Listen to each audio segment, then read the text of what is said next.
Start with magic. Good morning, Gates School. We are coming live to you today from Spruce Street. Your announcers for today are the Gates principal, the Gates assistant principal, and the Schmidt family for Science Wednesday. Good morning, everyone. Good morning, Schmidt family. Start with magic. Today is Wednesday, April 1st. Good morning, Gates School. We are coming live to you I hate when that today happens. from Spruce. There we go, fixed it. Are we still filming or starting again? We are still filming. All right, keep going. Today is Wednesday, April 1st. The official Gates time is 8:31. And we are sad to announce that that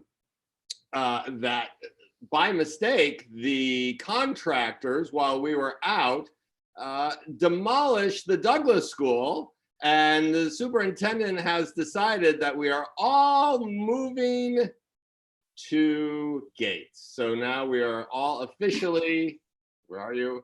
The Gates School. Hey. How exciting. Did I mention today is April 1st? Yes, today is April 1st. And I'm just having a little technical difficulty here. We got a couple happy birthdays. We've got Wyatt Johnson and Victoria Sigmundstad Callahan. Happy birthday. April Fool's Day birthdays. Woohoo.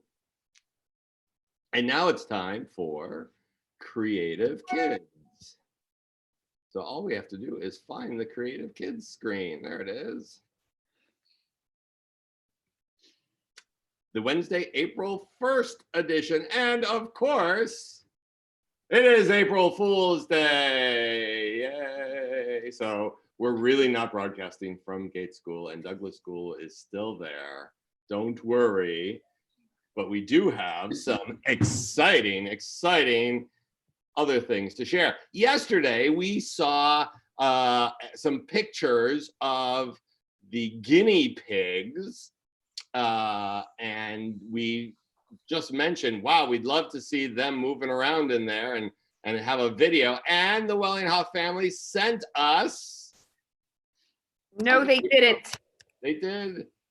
Thank you, Wellinghoffs. Moving guinea pigs. Well, yeah, okay. One's out of the box. I think that's pretty much as a guinea pig. Are you sure those are guinea pigs and not another animal that doesn't like to move a lot? Sloth. They're guinea pigs. Like a sloth. All right. Thank you, Wellinghoff. There are the live guinea pigs.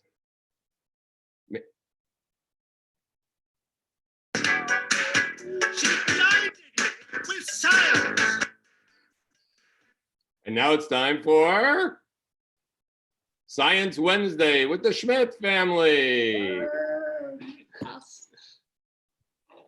Here we are. Do you need any setup on your science segment? You need a set? Head straight in, I guess. All right, let's see what happens. Got a frying pan. Hello, Douglas. Here's an experiment for you. I have this empty can that's been sitting on the stove for a while. It's really hot. I'm going to flip it over so that the mouth is submerged in this container of cold water. Let's try it. Oh my gosh. I did not predict that. Wow. So first of all, I noticed that you guys are really into can experiments.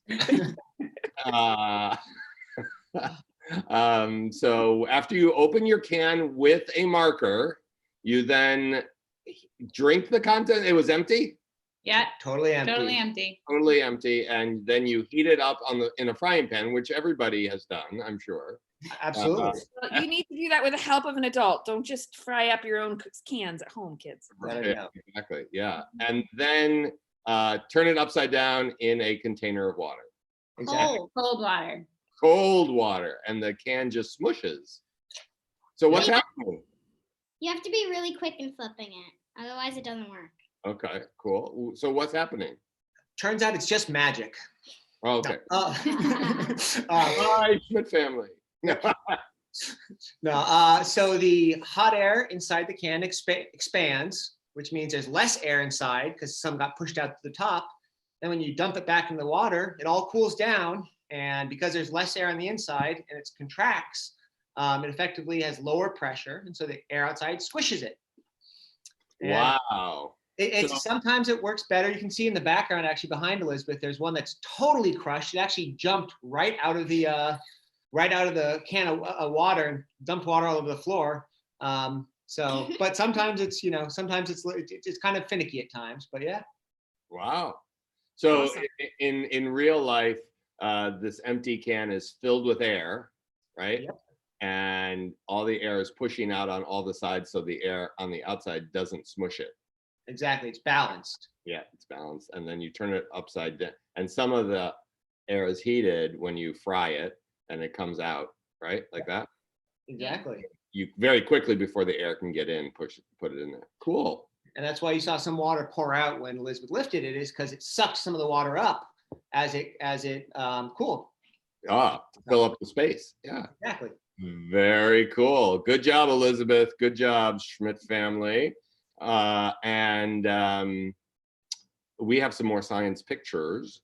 Stay with us. And then hopefully you'll come back next week, Wednesday, with more science. All right. Yeah. See what else you can do with a can. Yeah. So on Wednesday, we're going to feature science stuff. And here is the Maxwell family is trying to sprout pieces of wood. Yay! And grow a tree. No, avocado pits. So when you open up an avocado, inside is this huge, huge, huge seed. And legend has it that if you put it in a glass of water like this, with some toothpicks sticking in it, it doesn't have to be toothpicks, it could be anything that holds it halfway in a glass of water, that it will sprout like anything else. And they claim that their grandmother for years had a huge avocado plant. That'd be awesome to just have avocados like whenever you wanted them. I asked if they ever got an avocado, and they don't remember ever getting an avocado from them. Oh, I remember that. I love them. Yeah, right. Hopefully they will check in with us and give us the progress on a video of their avocado. They can stop motion. A stop motion of their avocado growing. Yep. Mrs. Oxnard stopped by school to see how things were the other day, and she found these signs of spring. Isn't that beautiful? That is beautiful. They match your shirt today. Yes. Douglas cares. Douglas colors, Douglas flowers. Love it. Yeah, so spring is happening everywhere. We have some daffodils and some forsythia. I think that's what that is. Yeah. Yep. And I love the sign in the background. And we can see our birdhouse. So Douglas School is still there, ladies and gentlemen. Yesterday's mystery reader was Aislinn. I know that there were kids watching because I saw Mrs. Bethel's class watching Radio Douglas during their morning meeting yesterday. That's awesome. And they could not guess who the mystery reader was. Today, you might have an easier time. A Friend is a Treasure by Jean Keller McManus. A friend is someone we turn to when our spirits need a lift. A friend is someone we treasure, for true friendship is a gift. A friend is someone we laugh with over little personal things. A friend is someone we're serious with in facing whatever life brings. A friend is someone who fills our lives with beauty and joy and grace and makes the world that we live in a better and happier place.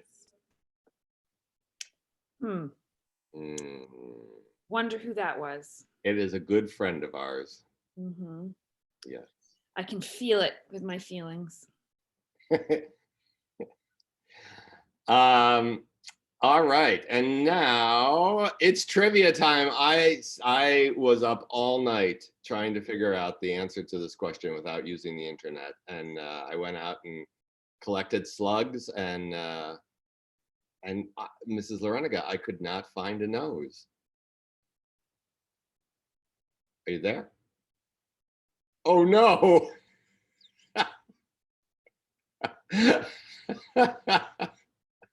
We will never know the answer to this question if Mrs. Loreniga's screen does not unfreeze. There are, in fact, 4 noses on a slug. That's how many noses a slug has. Get out. Yep, true story. Huh. Well, I've always thought that slugs were a little nosy. And there's 4 of them. All right. So now today's trivia question is, name a mammal that can't jump. And your first clue is it's not a slug, because slugs are not mammals. Right, Schmidt family? Our science experts? No, they're not mammals. No. No. All right. And I believe that brings us to the end of Radio Douglas today. It looks like we've lost the Gates assistant principal, but we want you to have a wild and wistful Wednesday. The Schmidt family will be back next Wednesday, and hopefully Mrs. Loreniga has not been attacked by Mrs. Newman, the Gates principal. And we will see you for a normal Radio Douglas tomorrow. Bye, everybody. Bye.